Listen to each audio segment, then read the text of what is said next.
Boa tarde a todos e todas. Estamos agora com o nosso último minicurso. É um prazer estar com todos que estão com a gente essa tarde. Temos mais de 200 pessoas assistindo o CERET, primeiro seminário regional sobre educação, tecnologia e inovação em saúde, realizado pela Escola de Saúde Pública da Secretaria Estadual de Saúde do Rio Grande do Sul, com o apoio, né, da FAPERGS e também com a proposição de organização do Comitê Gestor da Política de Pesquisa da Secretaria Estadual de Saúde. Quem vos fala é a Karen Cardoso, eu sou diretora adjunta e estou honradíssima de ter duas pessoas aqui que vão ministrar esse último minicurso, né, que é com o título de O que é a Ciência. Nós temos aqui, nesta tarde, o professor Milton Zaro, que é um físico. Nós temos dois físicos, na verdade, o professor Jorge e o professor Zaro. O professor Zaro é graduado em Física pela Unicinos, né, fez o seu mestrado na área de Metalurgia de Materiais, o doutorado também nesta mesma área, né, ele fez o seu pós-doutorado envolvendo o projeto de desenvolvimento de laboratórios de engenharia mecânica, e ele tem muita experiência nessa área de biomecânica, principalmente envolvendo a parte de projetos de biomecânica envolvendo o movimento do calçadista, né? Então, ele tem cerca de 230 artigos científicos publicados, 7 livros, 40 alunos de mestrado e doutorado já orientados, 50 alunos de iniciação científica já orientados, participação em mais de 70 bancas de mestrado e doutorado, tem um livro fantástico, né, que foi o último livro aí publicado, né, professor, da parte de neurociência, né, empreendedorismo em neurociência, e ele é um dos nossos professores convidados. Está com ele o professor Jorge Luiz Sewald. Me desculpa se eu errar este nome, que é tão bonito, mas a gente fica na dúvida, né? Se está pronunciando direitinho. O professor Jorge também é físico, ele é ex-diretor do Inmetro RS, graduado em Física pela Unicinos, e ele trabalhou na parte de metrologia legal do Inmetro no período de 2006 a 2008, superintendente e diretor de programas de inovação do Inmetro no estado do Rio Grande do Sul também, e atualmente, né, são dois parceiros aqui para a produção de um livro que já está no forno, né? Já está em grande produção. E o professor Zaro é professor convidado da Universidade Federal do Rio Grande do Sul, no programa de pós-graduação de Informática em Educação. E atualmente nós temos aí uma disciplina, né, professor, que eu vou deixar o senhor falar um pouquinho, que é o que deu a origem para este minicurso, que é apenas como disse o primeiro professor, um nano curso, né? Não é nem um minicurso, é um nano curso. Então, eu quero dizer que é uma alegria tê-los com a gente esta tarde, né, para vocês discutirem um pouco sobre o que é a ciência, né, que é uma temática de tanta relevância para nós, pesquisadores, e nós temos uma audiência, uma casa cheia, né, uma casa aí de mais de 200 pessoas assistindo.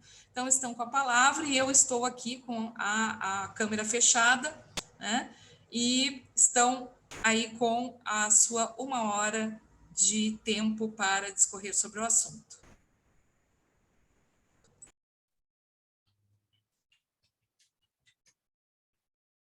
Pode abrir o áudio, professor.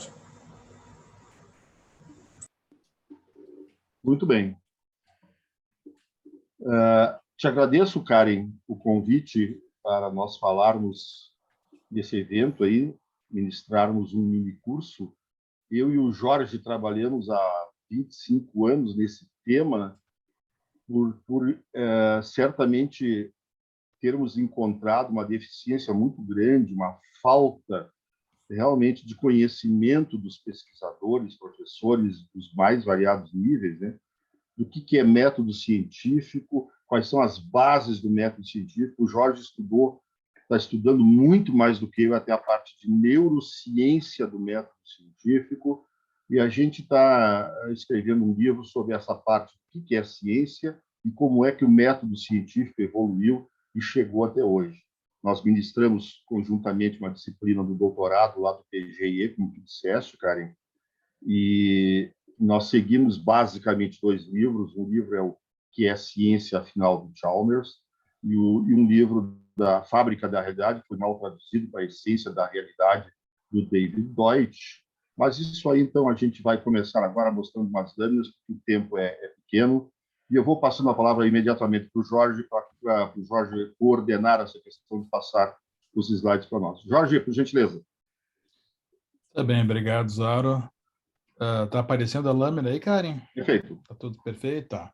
Então, primeiro agradecer a Karen o convite para a gente bater esse papo aqui, né? Indo direto ao assunto, né?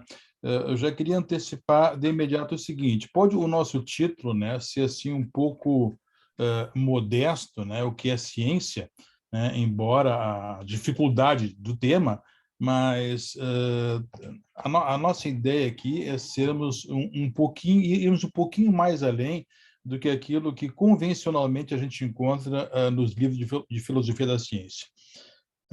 Nós temos assim encontrado, no nosso entendimento, algumas falhas, ou pelo menos algumas faltas, que a gente pretende preencher aqui, especialmente nesse momento em que a ciência é tão mencionada aí na mídia, associada sempre a uma ideia de confiança, não necessariamente de verdade, às vezes até de verdade, equivocadamente, mas de confiança.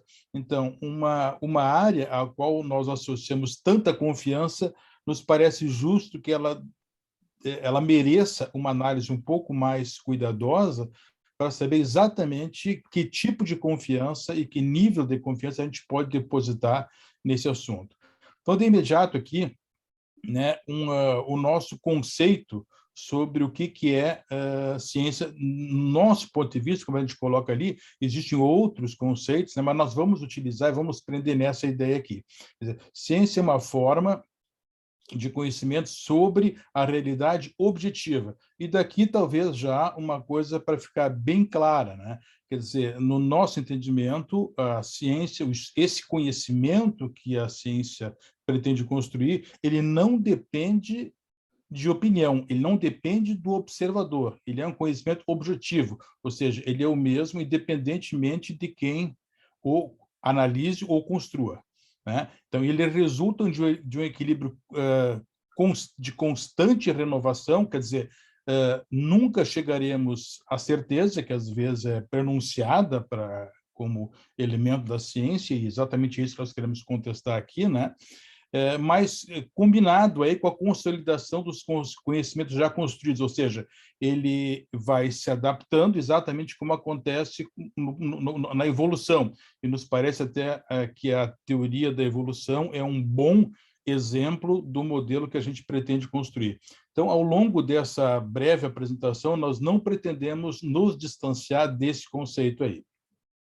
Bom, como eu tinha dito antes, né, na maior parte dos livros de metodologia e pesquisa, são mencionados apenas dois métodos de fazer ciência, né, o indutivo e o dedutivo. Mas, no nosso entendimento, né, é esquecido o método que nós consideramos o mais importante, talvez até aquele que defina o que é, de fato, ciência, que é o chamado método abdutivo. O método indutivo, né, também chamado descritivo, né, é aquele que todos nós conhecemos. Ele começa com a observação, e talvez essa seja a sua maior característica, né? E a partir da observação, né, infere uma regra geral que descreve o comportamento observado, frequentemente observado. Né? Ou seja, é uma análise frequentista. E já começa aí um grande problema desse método indutivo, que ele depende da frequência de observação. E mais ainda, e mais fundamental, que ele depende de observação, ou seja, ele não pode teorizar sobre aquilo que ele não observa. Isso é um pouco complicado. Então, importante do método indutivo é que ele descreve o comportamento observado. Essa é a ideia. Aqui ao lado nós temos aí dois exemplos, né, que descrevem os dois tipos de indutivismo que a gente utiliza, né? É o chamado indutivismo ingênuo, que às vezes até é chamado de intuitivo, né? E o estatístico probabilístico, que muitas vezes não é reconhecido como indutivismo, mas numa análise mais profunda a gente vê que é, né? Então, o indutivismo ingênuo é aquele que nos faz concluir que o Sol vai nascer amanhã, né? Quer dizer, da nossa observação, desde que nascemos, na verdade, há bilhões de anos isso acontece, né? Mas da nossa vida, desde que nós nascemos, nós vemos o Sol nascer toda manhã. Então, nós acreditamos que ele vai também nascer amanhã, né? Quer dizer, fazemos uma inferência sobre o futuro baseado nessa premissa. Agora, às vezes, essa inferência ela não é tão intuitiva, ela precisa de uma análise de dados, e a partir daí nós partimos para a estatística, né? E nós chamamos essa forma de abordagem, então, de estatística probabilística. E é isso que vai, inclusive, nós vamos conversar um pouco mais aprofundado hoje, que são os métodos de aprovação dos fármacos utilizados na área da saúde, né? Muito especificamente, o que a gente está vendo muito na televisão hoje, a aprovação das vacinas, né? Métodos estatísticos de aprovação, né? Pelo menos da segurança destas vacinas, assim como é feito para todos os fármacos, tá? E o método dedutivo, que para nós não se caracteriza como um outro método, mas simplesmente o caminho contrário do método indutivo, que é aquele que infere sobre um comportamento particular, normalmente um futuro comportamento, portanto, é preditivo a partir da regra geral. É como nós colocamos ali. Quer dizer, o Sol nasceu ontem, nasceu anteontem, então ele vai nascer amanhã, tá? Agora, o menos mencionado é o método abdutivo. O método abdutivo, nós colocamos até entre parênteses aqui, é aquele que nós chamamos de explicativo. É aquele que busca estabelecer a causa do comportamento que nós estamos observando. E isso é bastante diferente de descrever o comportamento. Inclusive, o método abdutivo ele é muito associado à figura do Sherlock Holmes, né? Quando o Sherlock Holmes chega para elucidar um crime, né? E o crime já aconteceu, ele não vai observar o crime, ele vai observar sim, mas vai observar indícios com os quais ele vai buscar uma explicação para o crime. Isso é uma abdução, né? Não tem nada a ver com ET isso aqui. Então, o método abdutivo, diferente do método indutivo, ele não começa com a observação, né? Ele começa com um problema. A partir do problema, ele infere uma teoria explicativa plausível. Plausível no sentido de que uma teoria que explica, que seja causal, mas que seja coerente com os indícios que nós estamos observando, tá? Mas não basta que ela seja plausível, ela tem que ser testada, e é por isso que depois se exige que ela seja testada experimentalmente para comprovar se a teoria é ou não é correta. Se ela não for, a teoria é abandonada e se busca outra teoria. Então, assim, importante que o método abdutivo ele explica o não observado. Pode parecer uma questão assim trivial, mas não é. Quer dizer, o método indutivo ele vai estar sempre descrevendo aquilo que é observado. Já o método abdutivo, ele vai explicar o não observado. Veja, por exemplo, nós colocamos aqui ao lado, né, a teoria da evolução. Não por acaso ela é chamada de teoria. Por quê? Porque ele é uma explicação sobre a evolução das espécies. Mas ninguém observou os dinossauros e outros animais dos quais nós só identificamos os fósseis. Não, a teoria é uma explicação causal abstrata, portanto, né, que busca explicar como é que, sei lá, de uma ameba bastante simples, né, os organismos foram evoluindo até chegar nas estruturas que nós conhecemos hoje. Quer dizer, veja que a diferença entre o método indutivo e o método abdutivo é gritante, né? E se nós olharmos bem, não só a teoria aqui da evolução, uma das mais conhecidas, mas a própria teoria da relatividade, que nós vamos mencionar logo em seguida, né, uma das teorias físicas mais importantes que nós temos hoje para explicar a gravidade, elas não se sustentam com o método indutivo e dedutivo. E o fato de duas teorias dessa importância não terem amparo nos métodos indutivo e dedutivo já nos deveria alertar que está faltando alguma coisa na simples indução-dedução para se caracterizar como ciência. Um grande problema, né, antes de passar para a próxima lâmina, talvez Zé queira fazer um comentário, né, para descrever bem o problema do método indutivo, é contar uma história que foi criada por Russell para explicar bem o problema do método indutivo. E ele conta o seguinte, que o peru foi alimentado pelo fazendeiro o ano todo, né? E a partir dessa observação, dessa simples observação, ele entendeu, já que ele era observado diariamente, que ele seria alimentado ad eternum, né?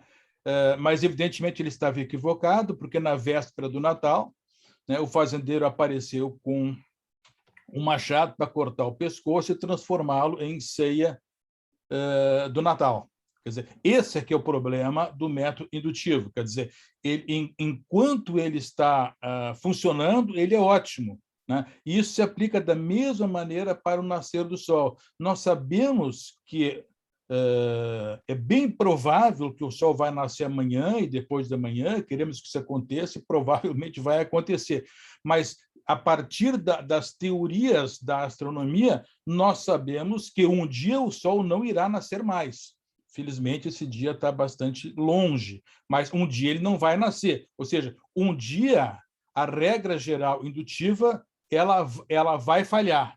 Então, o grande problema do método indutivo é que nós temos que estar preparados para quando essa regra falhar. E ela vai falhar, só não sabemos quando. Permite, Jorge, só para completar o que tu disseste, o caso do peru indutivo, que o Bertrand Russell, que escreveu o livro com Einstein, inclusive, foi ele que elaborou esse exemplo magnífico, né? O peru fez observações e concluiu errado. Então, dados experimentais que te levam a uma conclusão podem te levar a uma conclusão errada, não é? E nesse sentido, voltando ao que está colocado ali em cima, de tanto olhar livros de metodologia da pesquisa e verificar que só tem indutivo e dedutivo, e isso não dá conta de todas as coisas, muitas coisas no nosso dia a dia, coisas importantes, como o Jorge colocou, a teoria da evolução, a teoria da gravitação e muitos outros exemplos, a teoria do método indutivo e dedutivo não resolve. E é curioso que não aparece nos livros, né? Isso aí foi desenvolvido em 1850 por uma pessoa, né, Peirce, que infelizmente não parece que não bateu na maioria dos cientistas, né? Então, quando a gente fala em metodologia de pesquisa e só vê indutivo e dedutivo, isso abre um parênteses enorme e nos deixou muito preocupados, e foi um dos motivos de nós fazermos esse estudo. Jorge. Bom, então, assim, basicamente, no nosso entendimento, existem dois métodos de fazer ciência, tá? O indutivo e dedutivo nós classificamos com parte de um mesmo método, né? Quer dizer, o método indutivo é aquele que cria a regra geral, e o dedutivo aquele que utiliza a regra geral para analisar o comportamento particular, né? Dois casos de método indutivo, e até alguns que, porventura, sejam da física, podem estranhar, nós citamos aqui, né, o caso da física clássica. A física clássica, né, talvez até o paradigma utilizado para a ciência, né, na verdade, no conceito mais moderno de ciência, ela mereceria até uma classificação em separado, né? Por quê? Porque, a partir da simples observação do comportamento das massas, Newton concluiu que os corpos parecem que se atraem mutuamente. Na verdade, se sabe hoje que não existe essa atração, como, metaforicamente falando, como se esses corpos fossem ímãs que se atraíssem com aquelas forças F1 e F2 e com o valor que a gente menciona abaixo. Não é bem isso que acontece. Parece que é isso, mas, na verdade, a explicação verdadeira para isso que Newton concluiu indutivamente é que o espaço-tempo é curvo, mas isso só foi possível saber a partir da teoria da relatividade de Einstein. Então, na verdade, a física clássica, né, ela ainda hoje ela é válida porque a descrição feita por Newton ela é correta, mas como descrição, mas não como explicação. A explicação da existência da gravidade não está relacionada à atração entre essas duas massas, mas simplesmente pelo movimento que elas apresentam em função da curvatura do espaço-tempo. Então, Jorge, permite? Sim. Permite? Só complementando rapidamente, pessoal, o Newton, quando escreveu isso aí tudo, as leis de Newton, etc., ele foi tão consciente que ele escreveu que foi indutivo. Ele disse, eu fui indutivo porque eu não sabia a causa desse comportamento. Ele descreveu o comportamento matematicamente muito bem, e pelo fato desse comportamento poder fazer previsões, o pessoal confunde muito de que o método científico ele serve só para fazer predições. Não é isso. A ciência ela existe para explicar e também, se possível, fazer previsões. Mas a coisa mais importante que existe é a explicação. Então, o Newton percebeu que ele não tinha conseguido fazer a explicação disso aí. A explicação somente surgiu depois com o Einstein. E vejam bem, o Einstein não tinha experimentos. Não se pode ver por aí o espaço curvo. Quando você caminha aí pela rua, você não vê espaço curvo por ali, né? Então, o Newton concluiu isso aí, ele criou a sua teoria sem ter observado nada. 30 anos depois de ele ter criado essa teoria, 20 anos depois, o pessoal, inclusive o Einstein veio ao Brasil e fazendo observações de eclipse, ele viu que os raios de estrelas, os raios solares, eventualmente sofrem alteração quando passam perto de massas muito grandes. Então, existe um desvio da direção original, né? Então, somente anos depois, 20, 30 anos depois, foi comprovada essa teoria experimentalmente. Então, ele criou uma teoria, ele explicou sem ter dados para isso. Os dados foram vistos depois. Isso corroborou a teoria dele, isso comprovou que a sua teoria estava correta. Jorge. Uma analogia que nós estamos trazendo aqui para o evento, né, é o que tanto se fala hoje, os ensaios duplo cego randomizados para aprovação de fármacos, né, particularmente estão falando da vacina hoje, né? Na verdade, o procedimento utilizado, esse procedimento estatístico utilizado, ele é análogo ao procedimento usado por Isaac Newton para construir a física clássica, né? Que, entretanto, tem um pequeno problema, né? Que eu coloco ali em cima, ali, quando eu digo 2 mestres fazer ciência, nós colocamos ali uma pequena observação. Inferências pela média são próximas da certeza. No caso da física clássica, esse é um problema que o Newton não teve. O Newton teve mais sorte do que os biólogos, né? Por quê? Porque o comportamento médio da matéria, já que ela é matéria inanimada, ele é igual ao comportamento normal. Quer dizer, o comportamento médio descreve o comportamento da matéria inanimada. Existe a massa média.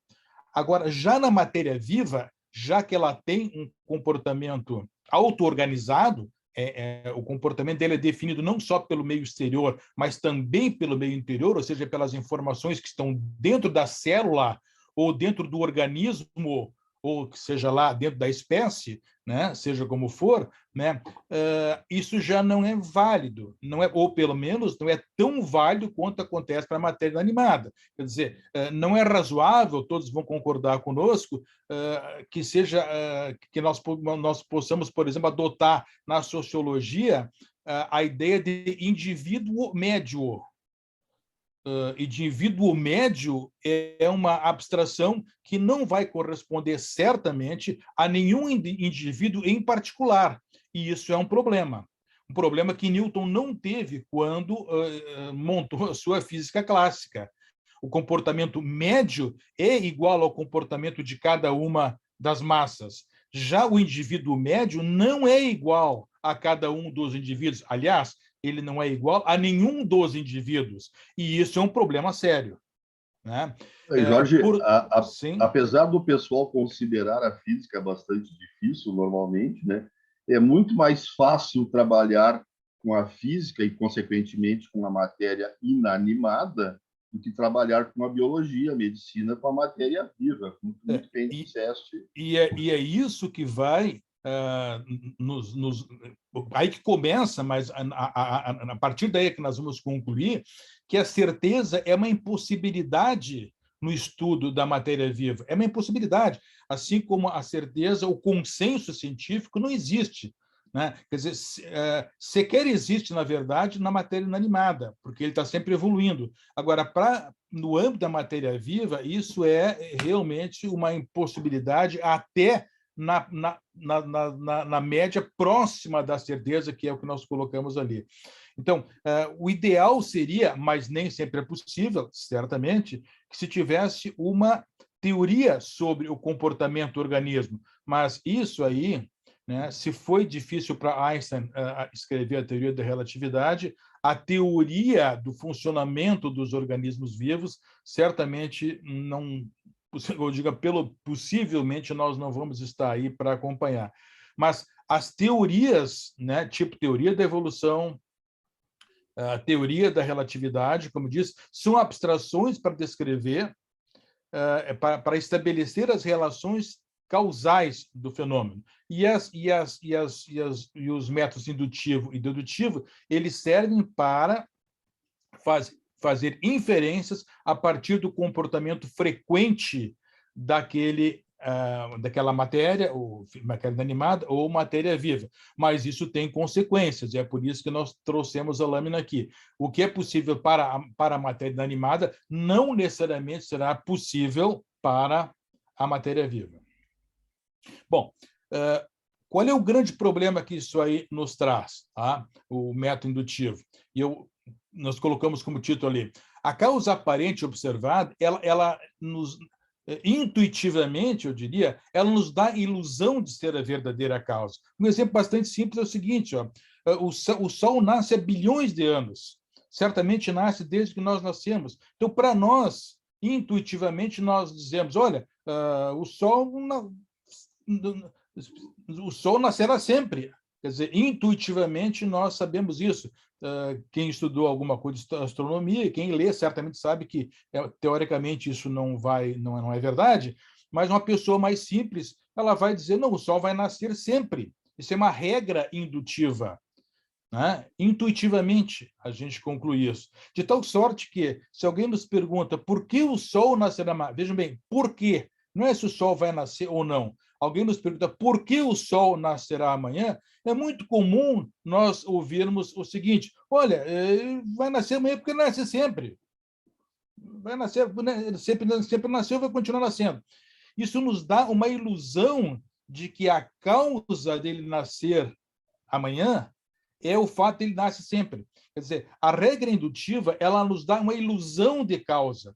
E isso aí não só acontece com as pessoas mais simples, mas quem cursou a física ou engenharia sabe que muitas vezes, né, nas explicações do porquê é que a força atrativa lá entre dois corpos é tal. O cara diz, não, porque a lei de Newton diz isso, diz aquilo. Não, na verdade, se eu fosse perguntar por que dois corpos se atraem, eu não poderia responder, eu não deveria responder porque existe uma fórmula que descreve isso, ou porque existe uma lei de Newton. Não, eu deveria dizer, eu tenho certeza que ninguém diz isso, deveria dizer assim, olha, os dois corpos se atraem porque o espaço-tempo é curvo. Eu nunca vi ninguém responder isso. Né? Que é exatamente o exemplo que se coloca abaixo. Quer dizer, quando eu digo dois corpos de massa M1 e M2 se aproximam, né? Isso nos ilude, nos dá a ilusão, faz parecer que existe uma força atrativa. Até mesmo Newton, embora tenha dito que parece ser que ele sabia que não era, mas a ele deu a intuição de que havia uma força atrativa, né? De tal sorte que não só Newton, mas todos aqueles alunos de física e engenharia, inclusive o Zário e eu, quando nos perguntavam por que é que os corpos se aproximavam, nós respondíamos, porque existe uma força atrativa definida pela lei de Newton. A resposta é errada. Muito bem, do ponto de vista comportamental, resolve. Mas do ponto de vista descritivo, resolve. Mas do ponto de vista causal, não responde. Alguém diria, mas não faz diferença porque a descrição está feita. Sim, enquanto for a descrição da atração dos corpos, sim. Mas talvez quando for para definir a ação de um fármaco, que é o caso de vocês, não é o nosso, nós estamos aqui exatamente para mostrar que a bronca que vocês, que trabalham na área da saúde, têm é muito maior do que a nossa, na física. Talvez na área da saúde, na área dos fármacos, mais particularmente, essa resposta seja extremamente perigosa, porque eu vou estar debitando na conta de... Existe um vídeo muito bonito. Sim. Oi, Zaro. Unstable. Queriam fazer um comentário, Zaro? Acho que o Zaro saiu do ar. Oi, Zaro. Deixa eu só comentar. Existe um vídeo no YouTube muito bonito de uma cientista da NASA explicando para uma menininha de 6, 7 anos o que é a gravidade. Depois explicando para alunos de segundo grau. Depois explicando para alunos da universidade. Depois explicando para estudantes de doutorado. Para cada caso, ela vai colocar uma explicação. E certamente, quando ela está lá na frente, ela tem que falar do que a gente está falando aí. Tu explicaste muito bem aí, né?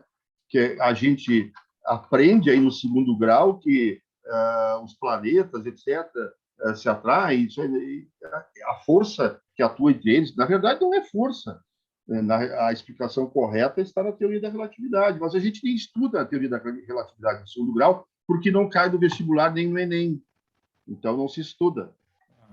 Então, assim, esse é um grande problema. O indutivismo é uma ferramenta fantástica, talvez seja a mais utilizada. Ela, como nós vamos ver em seguida, vamos lembrar, ela é utilizada para provar fármacos e tudo mais, é inclusive utilizada para tomar decisões na área médica, mas ela tem esse probleminha. Cuidado, ela nos oferece uma causa aparente, aquela que está sendo observada, e ela não é a verdadeira causa, ela é apenas uma descrição do comportamento, mas não a sua causa.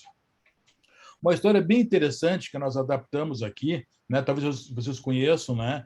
essa história. Nós fizemos uma pequena adaptação para mostrar como o indutivismo e a falsa subjetividade, né? Nos confunde e nos leva ao erro. Né? A história é bastante simples. Né? Numa terra em que haviam lá 6 cientistas cegos, vamos imaginar que todos adultos daquela região fossem cegos, né? 6 cientistas cegos, cada um especializado na sua área, né? Tiveram um dia que examinar um animal que eles não conheciam. Cada um deles examinou uma parte do animal, quer dizer, fez um ensaio indutivo de uma parte do animal. Né? Aquele que examinou ali os dentes, por exemplo, né? Chegou à conclusão que o animal, na verdade, era uma lança.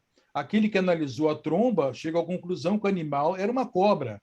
Aquela que examinou as patas do animal desconhecido chegou à conclusão que ele era uma árvore. Aquele que analisou o rabo chegou à conclusão que ele era uma corda. Aquele que examinou a pele do animal achou que era uma parede. E ainda aquele que sentou lá em cima, ao sentir o vento provocado pelas orelhas, orelhas do elefante, achou que aquele era um ventilador. Quer dizer, e a pergunta que se faz, eles estavam certos ou eles estavam errados? Né? O fato é que aquilo que cada um analisou, ele estava certo. Parecia, de fato, uma árvore, parecia uma corda, parecia um ventilador. Mas, na verdade, o que havia necessidade é de entender esse todo. E esse todo só foi possível quando, né, um cientista também cego, chamou uma criança, que talvez por ser criança ainda não era cega, e eu gosto dessa analogia, porque, de fato, né, eu acho que a maturidade, né, ela nos cega, porque ela acaba nos negando a criatividade. Então, nesse conto, né, o cientista chama a criança e pede para a criança, que ainda não era cega, diz, olha, me desenha aqui na areia esse animal, e a criança desenhou, o cientista com a mão, encostou a mão na areia, viu ali os ressaltos e tal, e concluiu, vocês estão todos errados. Né? Quer dizer, mostrando, né, e disse, olha, nós temos um novo animal, vou chamá-lo de elefante. Quer dizer, na verdade, esse elefante, para mim, é uma analogia muito boa para uma teoria. O que faltou para esses 6 cientistas cegos, que analisaram cada um deles uma parte do animal, não foi aprimorar a sua análise estatística observacional, e aqui vejam bem, e aproveitando para deixar claro, quando se fala em observação, não queremos com isso dizer que ele está enxergando, pelo contrário, o cientista é cego. Observação quer dizer medido. Quer dizer, quando eu vou, por exemplo, fazer uma aprovação de um fármaco, eu não vou enxergar aqueles predicados, eu vou medir. E essa medição é o que nós chamamos de observação. Essa medição pode ser feita com os olhos, ou ela pode ser feita com um paquímetro, ela pode ser feita com um microscópio, e por aí vai. Né? Quer dizer, esses 6 cientistas eram cegos no sentido de que eles foram incapazes de construir uma teoria, e eu chamaria essa teoria metafísica, porque ela seria abstrata, né, porque cada um analisou uma parte, para explicar o animal que estava ali. Então, por isso eu gosto de chamar isso aqui de o elefante abdutivo, ou seja, é um elemento metafísico. Né? Ele é um abstrato porque cada um dos cientistas só conseguiu apalpar uma parte do animal, que é o que o indutivismo faz. Mas isso não é suficiente. Por vezes é necessário, mas não é suficiente. Então, por isso aqui, muitas vezes nós vamos ver, e isso me choca bastante, né, quando algumas pessoas vêm afirmar a negação da objetividade, e é isso que nos fez colocar lá na primeira lâmina a realidade objetiva. Quer dizer, o elefante é uma realidade objetiva. Pode até ser que cada cientista cego que analisar uma parte do elefante vá concluí-lo, vá entendê-lo como uma outra realidade, mas isso não nos dá o direito de negar o elefante. A minha limitação por usar um método indutivo não é suficiente para dizer que a realidade é subjetiva. Não, a realidade é objetiva. Mesmo que meus métodos sejam precários e me impeçam de olhar a realidade como um todo. Quer dizer, fazer, em última análise, aquilo que Darwin fez, aquilo que Einstein fez, que é construir uma teoria que não é observável, assim como não estão observando o todo esses nossos cientistas aqui, mas que explique o todo. Então, são evidências que, eventualmente, na maior parte dos casos, são evidências que são analisadas indutivamente, mas que são apenas substrato, são ferramentas para que eu construa uma teoria explicativa, e esta, sim, é que vai me descrever a realidade objetiva. É isso aí, Zaro? Certo. Muito bem. Tá?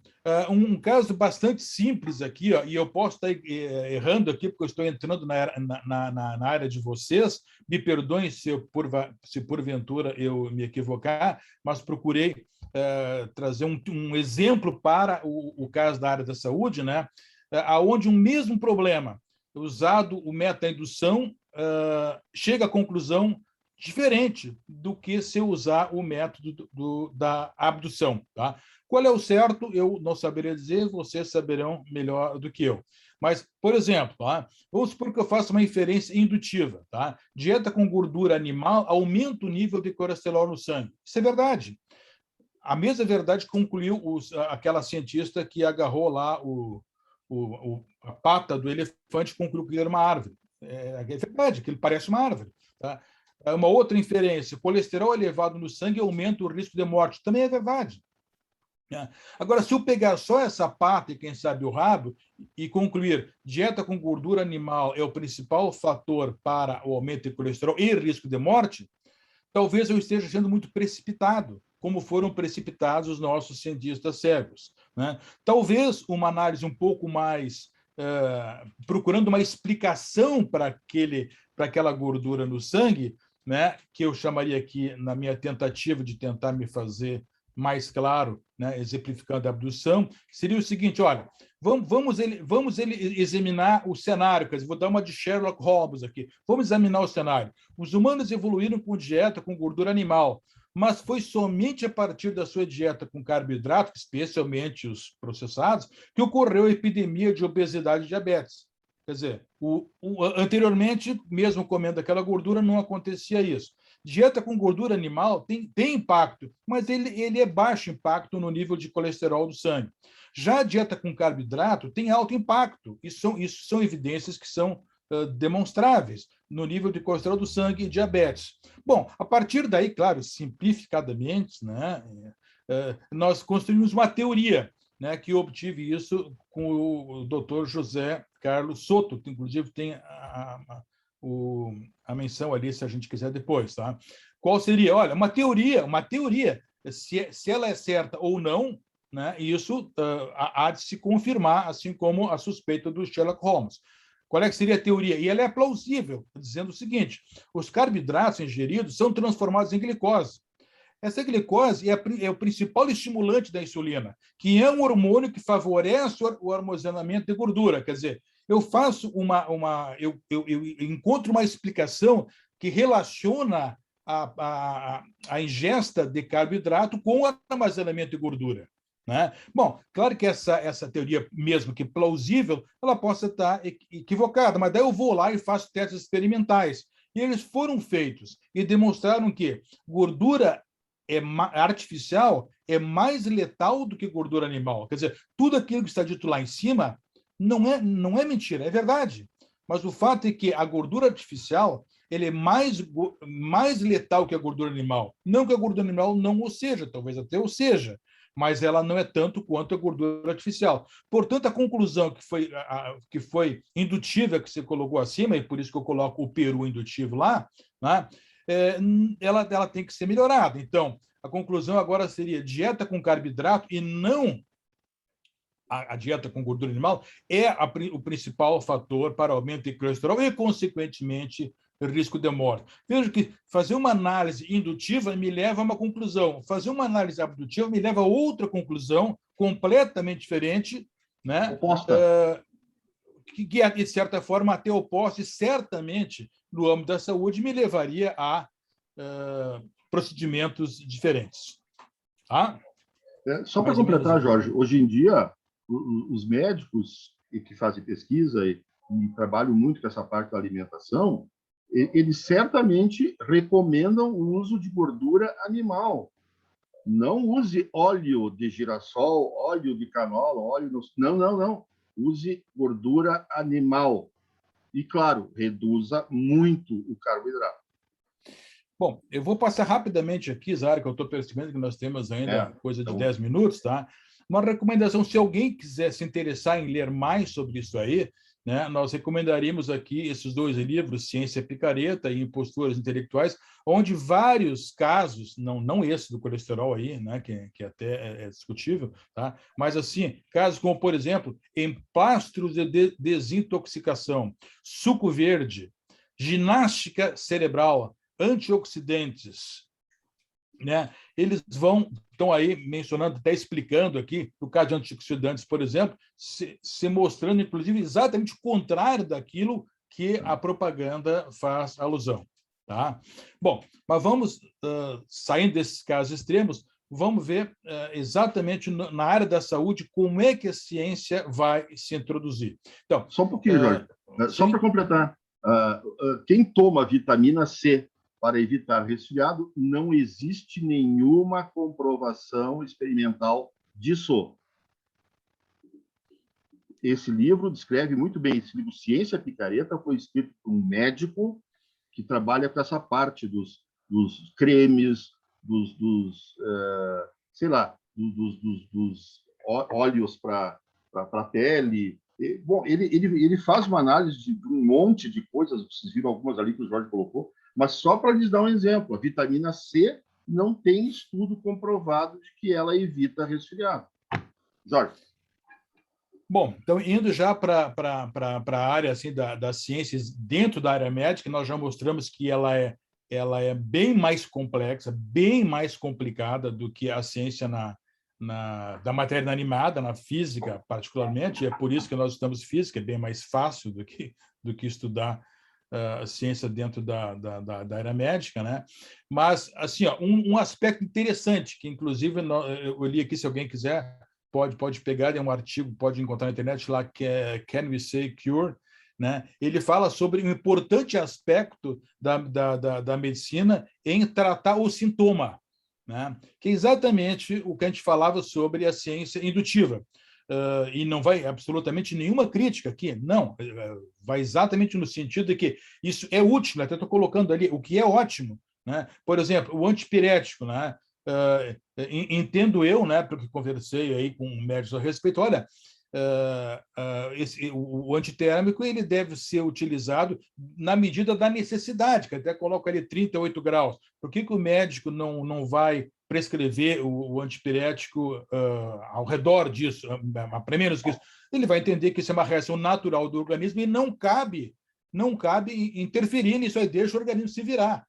Né? De repente, acima dos 38, 39, sei lá quanto é que é, o risco já não começa a valer a pena. Quem sabe os riscos começam a se tornar maiores que o benefício. E aí é que começa realmente a verdadeira medicina, no nosso entendimento, que é o discernimento. É esse discernimento que vai definir a prática médica. A mesma coisa acontece com o hipertensivo. É óbvio que nós sabemos que o antihipertensivo não está tratando a causa da hipertensão, mas se não tratar a hipertensão, né, possivelmente esse paciente não vai morrer da causa, mas vai morrer do efeito. Né? Eu sou um hipertenso, por exemplo, tomo hipertensivo, por isso não posso estar condenando isso aqui. Provavelmente meu coração estaria bem mais dilatado, felizmente não está nada, mas estaria dilatado se eu não tivesse tomado hipertensivo. Então, ao tratar um sintoma, eu estou tratando sintoma. Né? Nas vacinas é a mesma coisa, segundo me passou aqui um médico, né? A vacina praticamente ela não vai tratar o sintoma do vírus, não vai. Quer dizer, o vírus ele vai circular, mas vai evitar sim os sintomas advindos de causas infecciosas consequentes da ação do vírus, ao ensinar o corpo a combatê-los antes da infecção aumentar. Ou seja, mesmo que seja tratar um efeito, mas a função, no caso, é evitar o mal maior, que é o agravamento da doença e, quem sabe, até o óbito. Portanto, é ótimo, mas isso não significa necessariamente curar. Né? E isso faz diferença quando eu vou prescrever um medicamento, certamente no médico, né? Mas ao leigo, né, como nós estamos dizendo aqui, e isso aí no senso comum acontece, o entendimento de que cura possa ocorrer apenas pela supressão do sintoma. É muito comum isso. Né? Eu estou doente, tomo um antitérmico e acho que me curei. Não é bem isso. Embora que, às vezes, até vai curar, porque o próprio organismo cura, mas, assim como lá na física clássica, né, Newton não tratou a causa, mas descreveu e funcionou, de repente até pode funcionar aqui, mas se não tiver um acompanhamento médico, isso pode dar problema. Tá? Então, nós separamos aqui a ciência na área da saúde, tá? Sempre com uma soma de dois fatores. E o exemplo que eu estou dando aqui é o desenvolvimento de fármaco, que é mais claro, que é mais fácil a gente analisar. Sempre ele vai ser composto daqueles dois que nós mencionamos anteriormente. Ele vai ter um abdutivismo explicativo, mas depois disso ele vai ter um indutivismo estatístico. E ele sempre vai analisar dois aspectos, a eficácia e a segurança. Por exemplo, a eficácia seria a resposta imunológica, que, vejam, convenham, é muito mais fácil analisar a eficácia do que a segurança, porque a eficácia ela tem resposta imediata. Por exemplo, no caso da vacina, medindo a resposta imunológica, eu já tenho uma resposta. Entendeu? Então, quando eu vou aprovar esse medicamento, no caso da vacina, né, eu vou somar essas duas coisas, a bioplausibilidade, para saber se aquela molécula realmente é plausível que ela vai funcionar, mas depois vou fazer uma aprovação usando métodos estatísticos observados. E a eficácia, ela normalmente é observada, porque a produção de anticorpos pode ser medida, e até o fato do paciente se curar é um fato também observado.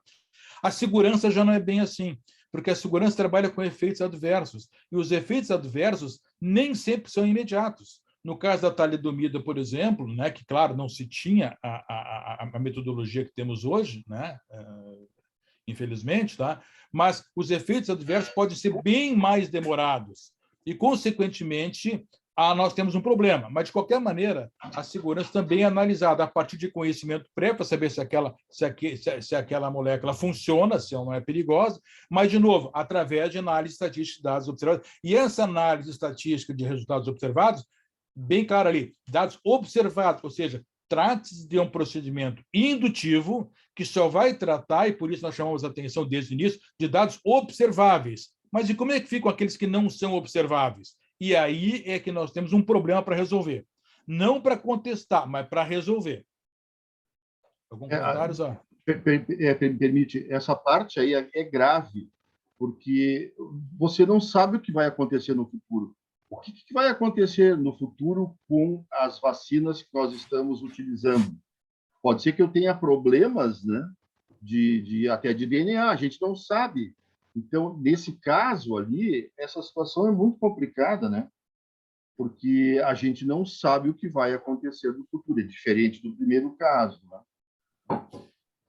Eu peguei aqui um exemplo que o doutor Soto, né, apresenta no blog dele, que ele fala sobre o desenvolvimento dessas novas moléculas, né? E ele diz exatamente assim, ó, os compostos são selecionados com base na bioplausibilidade, quer dizer, é bem que nós falamos, é plausível, a razoabilidade, quer dizer, é por abdução. Por abdução, se chega a uma ideia de que aquela molécula pode ser promissora, mas não se sabe se é.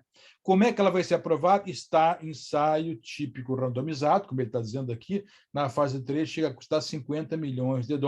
É o que nós estamos vendo. Esses duplos cegos randomizados são ensaios que são feitos para testar indutivamente se aquela molécula funciona ou não funciona.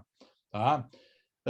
E é graças, como eu já mencionei antes, é graças a essa exigente metodologia que nós não temos mais casos como a talidomida, tá? Felizmente. Tá? Mas, cuidado, a metodologia continua sendo indutiva, e é por isso que a medicina, né, a prática médica, ela adota cuidados para tratar isso aí. Quer dizer, é uma metodologia indutiva, ela é não explicativa. Por exemplo, eu não conheço a causa.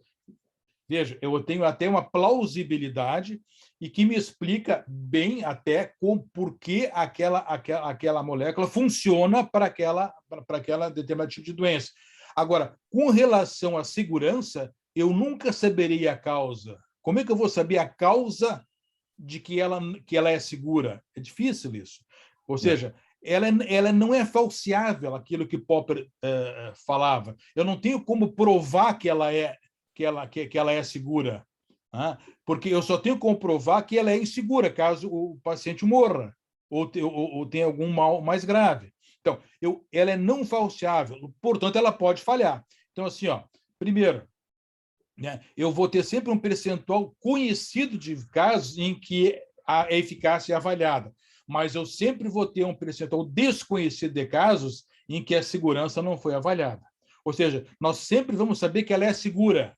Tudo bem, qual é o percentual de segurança? Mas nunca saberemos a causa pela qual ela é segura.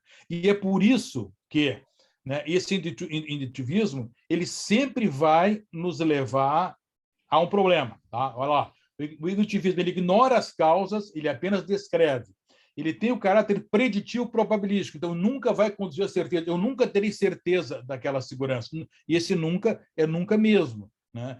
Não é falseável. Sim? Me permite. Só para completar. Por exemplo, se você está desenvolvendo um novo remédio que vai ser utilizado por todas as idades, mas você só faz testes ou com velhos ou com adultos ou só com crianças, é claro que a tua metodologia tem problema. Então, é uma coisa que eu sempre bato muito nas disciplinas que eu ministro e nas conversas que eu tenho com o Jorge também pega pesado nisso, a parte do método científico utilizado, ela é importantíssima.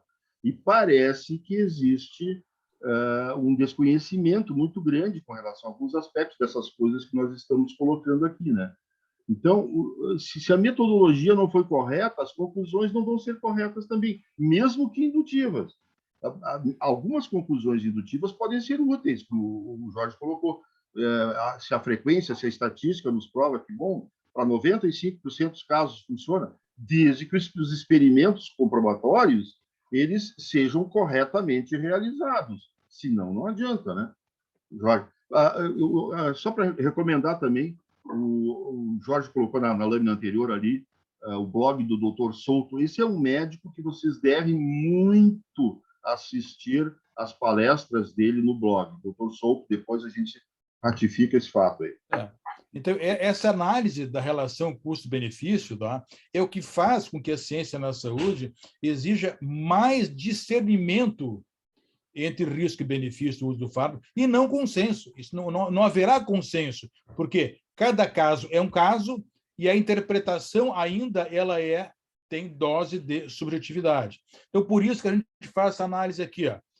Ciência na saúde, diferente da ciência na física, né? ela sempre vai estar analisando o equilíbrio entre o risco desconhecido e o benefício conhecido. Esse benefício conhecido ele se mantém com o tempo. Agora, a vantagem é que o risco desconhecido, né, os efeitos adversos, a tendência é que ele vá diminuindo com o tempo. Porque se não vão surgindo novos casos de efeitos adversos, é de se imaginar, né, que sejam menores. Então, com o tempo, em princípio, tá, esse risco vai diminuindo.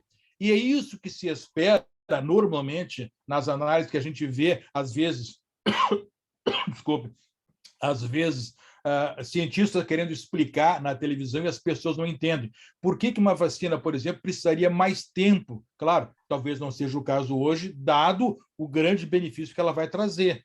Né? O risco está tão grande de não tomar a vacina que, eventualmente, equilibra, não há nenhum julgamento nisso. Mas o fato é que, em princípio, né, com o tempo, vejo nesse gráfico que a gente procurou colocar aqui, o risco vai diminuindo. O benefício é o mesmo, que já se sabe qual é o benefício, porque ele foi medido no início. Mas como o risco vai diminuindo, a relação benefício sobre risco vai aumentando. E é isso que se pede quando se faz análise de segurança de fármacos. E é isso que nós chamamos de discernimento. E é esse discernimento utilizado pelo profissional da saúde é que vai determinar se aquele caso, naquela situação, para aquele fármaco é adequado ou não. Então, aquela objetividade que que é possível na física da matéria inanimada, né, que Newton descreveu, na matéria viva não é uma garantia, infelizmente. Tá? Assim, ó, e é isso que faz inexistir o consenso na ciência, especialmente na ciência médica. Esse Michael Crichton aqui, tá? Ele é o autor do Jurassic Park e o criador daquela série médica, Plantão Médico, mas ele é um cientista renomado, um cara formado em Harvard, um cara com PhD, pós-doutorado, né? Um cara reconhecido na área científica. E olha o que ele nos fala aqui na revista Time sobre o consenso na ciência. Eu faço questão de ler para vocês, porque de tanto ouvir na televisão, no rádio, aí, a respeito do consenso que existe sobre determinada matéria, eu acho que vale a pena ler e refletir sobre isso. Historicamente, diz o Christian, a reivindicação de consenso científico tem sido o primeiro refúgio de canalhas. É uma forma de evitar o debate alegando que o assunto já está resolvido. E nunca estará na ciência. Sempre que você ouvir que o consenso de cientistas concorda em uma coisa ou outra, pegue sua carteira, porque você está sendo enganado. Sejamos claros. O trabalho da ciência não tem nada a fazer com consenso. Consenso é o negócio da política. A ciência, pelo contrário, requer apenas um investigador que, por acaso, esteja certo, o que significa que ele ou ela tem resultados que são verificáveis, tendo como referência o mundo real. A objetividade é o que nós falamos desde o início. Em ciência, o consenso é irrelevante. O que são relevantes são resultados reproduzíveis. Os maiores cientistas da história são grandes precisamente porque romperam com o consenso. Não existe tal coisa como consenso científico. Se for consenso, não é ciência. Se é ciência, não é consenso. Ponto final. Isso resume o nosso entendimento de forma brilhante, dito por uma pessoa que tem muito mais autoridade do que nós para falar sobre isso. E eu diria digamos assim, é a ideia da comunidade científica sobre esse chamado consenso científico. Assim, para concluir, a nossa sugestão, sempre que vocês encontrarem alguém na defesa intransigente da ciência, na área médica, fundamentado numa verdade ditada por um suposto consenso científico, saibam que se trata de um ingênuo ou de um enganador, pois que tal consenso não passa de uma ilusão criada pelo indutivismo. E é exatamente esse que é o problema, a ilusão que nós falamos, criada pelo método indutivo, típico das ideologias ingênuas. E as ideologias são sempre indutivas, elas sempre são intuitivas. Não existe ideologia científica. A ciência não cria ideologias. A ciência cria teorias científicas demonstradas objetivamente, que pode ter como consequências desastrosas, como aquela que o peru indutivo somente descobriu na véspera do Natal. O grande problema do indutivismo e dos indutivistas que criam essa ideia de consenso científico. E assim como para o Peru, para nós pode ser tarde demais se nós nos deixarmos levar por essa ilusão de consenso científico inexistente. Eu acho que agora estamos no tempo, passamos até um pouquinho, Zara, mas de qualquer maneira... Deixa eu falar um pouquinho. Só um pouquinho, só o nosso agradecimento. E aqui, só deixar para lembrar 2 livros muito importantes para quem quiser se aprofundar no tema. Esse aqui à esquerda, do Chalmers, O que é Ciência Afinal, do qual nós tiramos muita coisa, e um outro livro que é a nossa Bíblia, é o livro do David Deutsch, A Essência da Realidade. Tá? Muito obrigado pela atenção. Desculpe me prolongar. Temos 2 minutinhos aí para finalizar, para fazer as considerações finais. Muito obrigada. Pessoal, o motivo principal, ou os 2 motivos principais, nós temos começado a estudar isso há 25 anos atrás, mais do que 20 anos atrás, eu e o Jorge. Eu trabalhei muitos anos na Escola de Engenharia da URGS, e lá pelas tantas comecei a ver, eu participei de muitas bancas, e comecei a ver problemas na metodologia e coisas do tipo. E eu comecei a perguntar para os professores, centenas, eu fiz essa pergunta, o que era método científico. Poxa, professor que fez doutorado em Oxford, na Inglaterra, e não sabia me explicar o que era método científico. O conceito de método científico está muito bem explicado, moderno, naquele livro que estava ali, do David Deutsch. E aquele livro do que é Ciência Afinal, ele explica muito bem essa questão do indutivismo e o dedutivismo. Apesar de que a maioria dos filósofos cita o Thomas Kuhn como sendo o principal filósofo da ciência do século passado, ele teve um opositor em alguns itens, assim, que foi o Karl Popper, né? E o Popper é o criador praticamente do método científico moderno, que é o método hipotético dedutivo, que foi aprimorado ainda mais pelo David Deutsch nesse livro aí, da Essência da Realidade. Ninguém lê esse livro, ninguém leu, nem o dado que é a ciência. Esse livro, que é a Ciência Afinal, eu distribuí uns 3 ou 4 numa das turmas que eu ministrei de História da Ciência, e ninguém leu, e a coisa é complicada, pessoal. Então, a gente continua fazendo muita bobagem os experimentos em laboratórios de prestígio e tudo, porque não se utiliza a metodologia correta, as pessoas não sabem direito o que é método científico hoje e o que é ciência hoje. Eu espero que tenha ficado razoavelmente bem claro para vocês, e tanto o Jorge quanto eu, a gente fica à disposição. O nosso e-mail está aí, ZaroURGS.br, o seu, o dele está também, ou entrem no WhatsApp, alguma coisa, contatem a Karen, que ela vai passar e-mails, telefones, coisas nossas, para que a gente possa continuar discutindo esse assunto que é tão importante. Eu tenho certeza que quando a gente publicar um livro sobre isso, vai ser um legado importante e vai dar muito bate-boca. Vai ter muita gente jogando pedra na gente, mas a gente está preparado, não tem problema. Obrigado, Karen, pelo convite. Sim, é uma honra tê-los aqui com a gente. Nós temos mais de 200 pessoas assistindo este minicurso, e eu quero dizer para todos que os minicursos foram todos gravados, quem não pôde assistir vai poder assistir depois, né?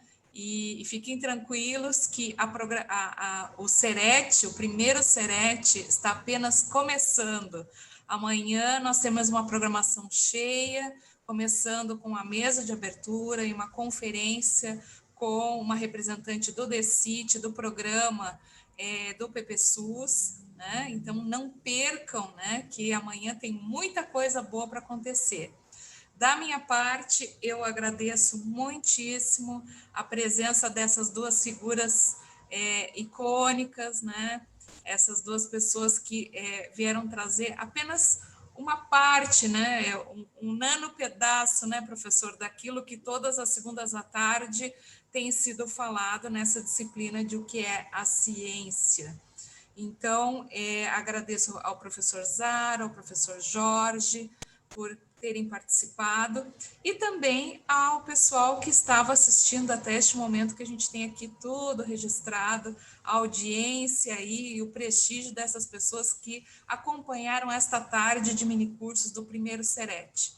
Então, aguardamos a todos vocês amanhã, a partir das 9 horas, teremos programação na parte da manhã e na parte da tarde, com as mesas redondas. Não deixem de conferir, tá bem? Um grande abraço a todos e até amanhã.